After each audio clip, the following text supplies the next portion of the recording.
Welcome to B Glossy Cosmetics. My name is B, and in this video I will be showing you step by step on how I make all of my glosses.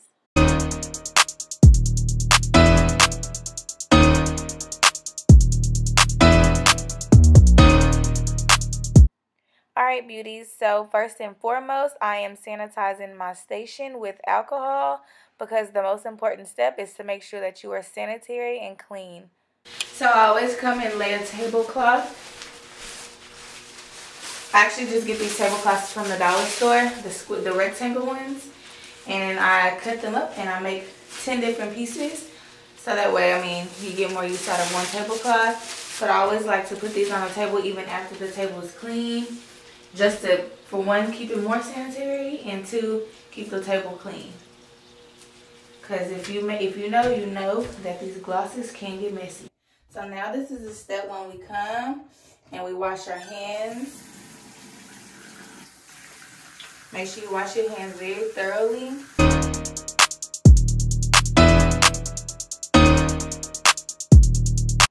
Alright y'all, so here I am pulling out all of my oils and my pigment powder. And I'm also pulling out the placement for whenever my glosses get done. And I always use this big old thing of Versagel. One day I'm going to grow up and use the 30-pound thing. But as of right now, my money ain't looking like that.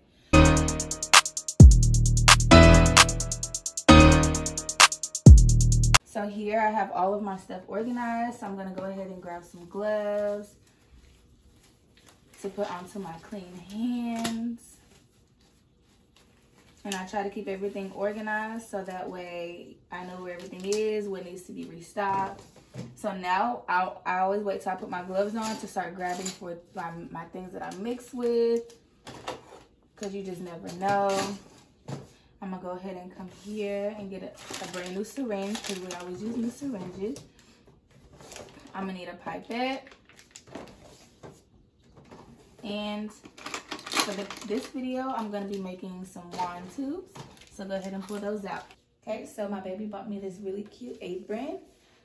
So that way I can protect my clothes.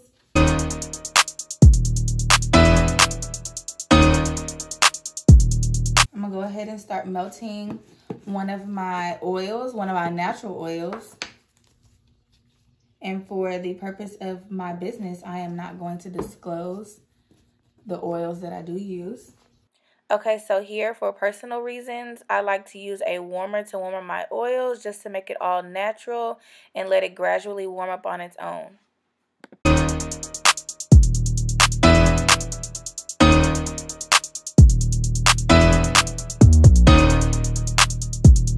First and foremost, I like to take my mica powder. Now, everybody does it differently, but the way that works for me is to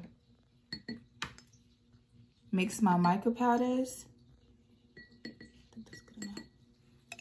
And I'm coming over here to get one of my natural oils that I'm just going to pour in there.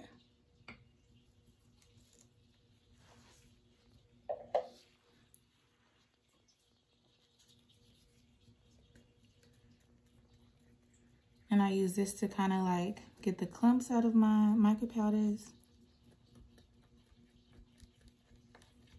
Like make sure that it's clump free.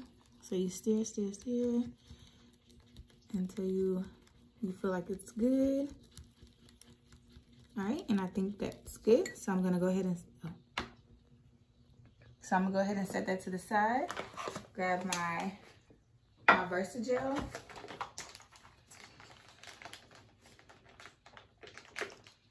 And this, by the way, this is a brand new bowl. I use new bowls every time. So I take my jumbo stick, and then this is the part where I don't measure anymore, just because I know the consistency that I want. So I add my oil number 1. Then I go in and I add my other choice of oil, natural oils. Then I kind of just mix it up Go ahead and mix it up before I start adding the mica powder, just to make sure that all the oils get mixed. And at first, when you start mixing, it's gonna kind of have a weird feel to it, weird look to it, but you just keep mixing until you get the consistency that you want. Also, you have to remember that the mica powder over here with the other oils that I use will also loosen it up. And as you go, you can just keep adding oils to it to get it the consistency that you want. So this is not the consistency that I want, so I'm gonna go ahead and add just a little bit more right before I add my mica powder. So you see how it kind of like separates, but you just have to keep stirring until I kind of do like this.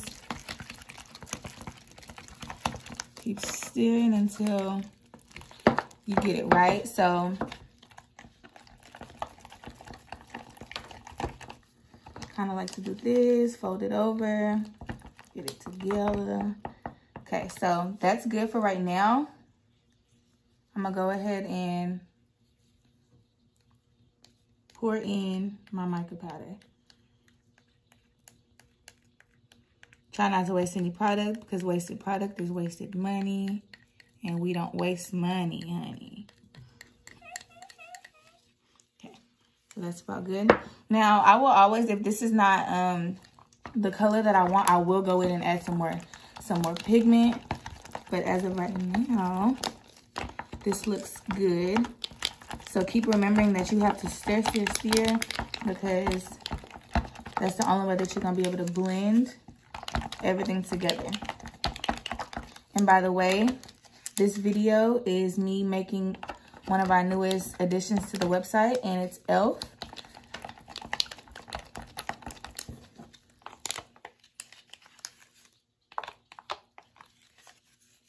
So I can already tell that this is not the consistency that I want. It's a little too thick. So I'm gonna go in and add some more. Now, I use 3 different types of oils, one loose one and one thick one, and also another one that I use in my pigment powder, but I'm not gonna add any more of that one.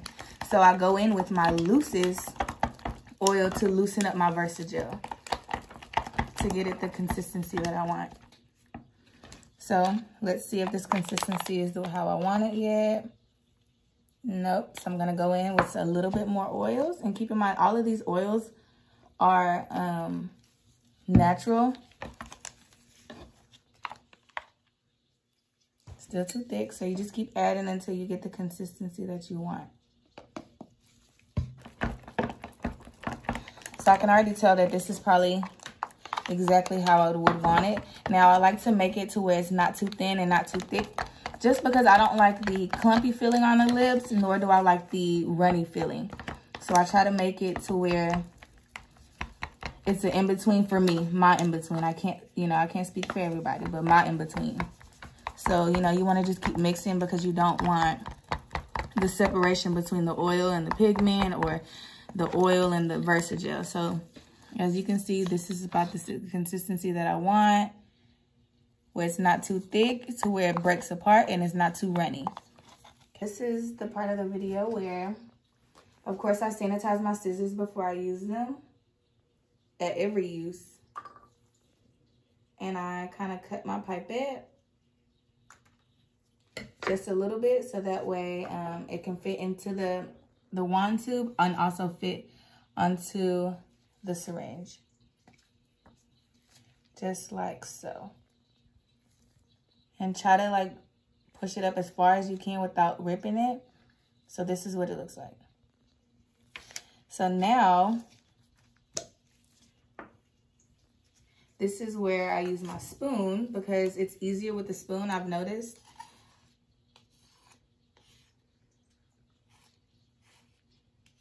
I'm gonna go ahead and just set this to the side. Keep in mind that my area is always clean.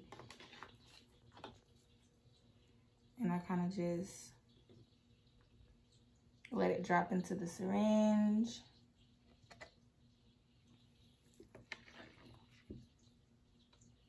And I know that everybody does this differently. Some people squeeze it up, but I find it easier to do it just like this, because You making sure that there's no air bubbles in here whenever you start filling your tubes.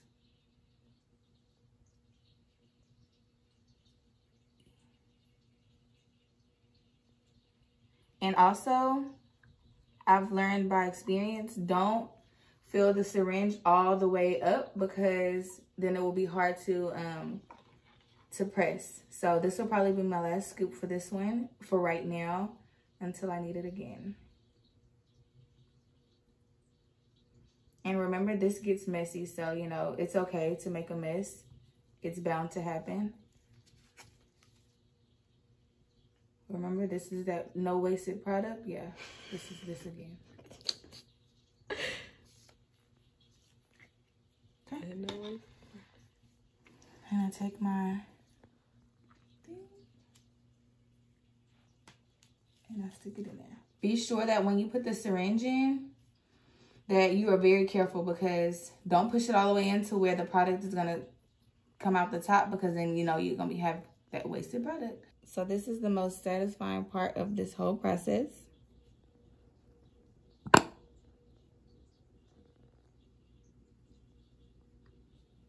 Okay, try to stop it right here, at least for right now, because once the wand things go in there, it's gonna push it up.